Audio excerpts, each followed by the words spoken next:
had a revelation. In that revelation, I saw myself lecturing in Tripoli. I was still in school, 2007. And then from that time, I began to reconfigure my mind. Every plan, everything was towards Autry. Most of the applications I was doing was in Autry, in the Polytechnic. And one time that came that I called Kairos time, that God would have given me the job. I came, did interview, came second in the aptitude test, and in the aptitude test, we did interview. During the interview, I went around, was asking people questions. Okay, where are you from? Okay, I'm from University of Agriculture, Abeokuta. Oh, I'm from Uniben. I'm from this. I'm from that. What do you have? You know, we're just interacting. I discovered that amongst them, I was the only one with 2-1 from Ahmadu Bello University. And since it's a lecturing job, I had 3 publications.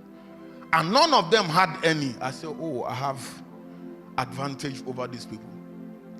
The interview came and we're waiting for the job. While we're waiting for the job, that was 2012. We did that 2012. 2013, I was in Makurdi. During that contact, the prophet that ministered prophesied. He said, in exactly 1 month time, God is going to give somebody a job. Do you know that Tripoli job came exactly the way the prophet prophesied? It was 28 July. The job employment letters were given to people 28 August. Guess what? I was not employed. With all the things I have. And then I began to check. I traveled from Zaria. I was already doing my master's then. I came down to Autry to ask questions.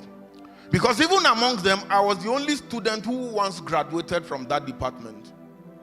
So I have advantage over all of them in 3 areas. I went to the HOD. The HOD said, I don't know what happened. I went everywhere, meeting some of the principal officers. They said they don't know what happened.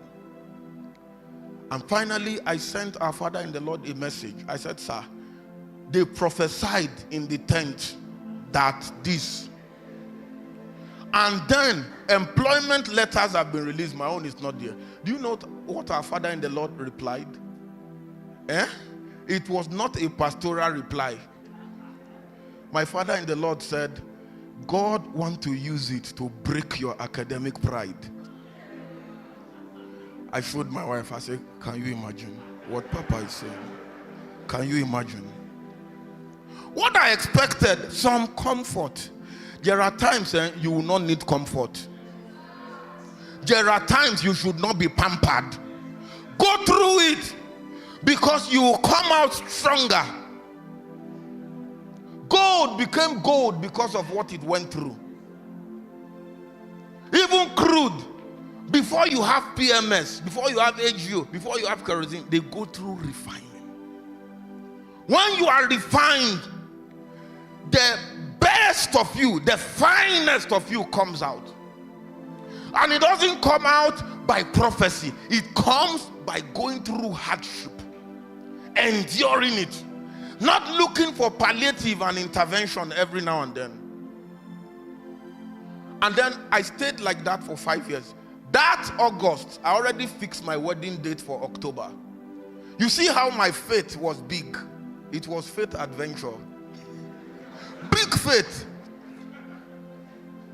I was expecting the job. I was so sure I would get it. I fixed my wedding date for October. And then, when the job didn't come, I looked up, looked down. IVs are out. Information has already been given to people. The church has been informed. Am I going to? I went into fasting. Do you understand?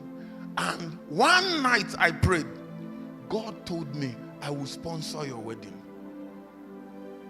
Amen. In the midst of it, I felt devastated. I felt disappointed by God. And even my father in the Lord now added pepper to the injury. From that time, for a month, I didn't send him any message. I was avoiding him. Amen. But what he did to me, he did well. And guess what? Okay, others. The wedding came and passed. I lived like that for 5 years, without job, without nothing. But God was sending ravens. And then I wasn't idle.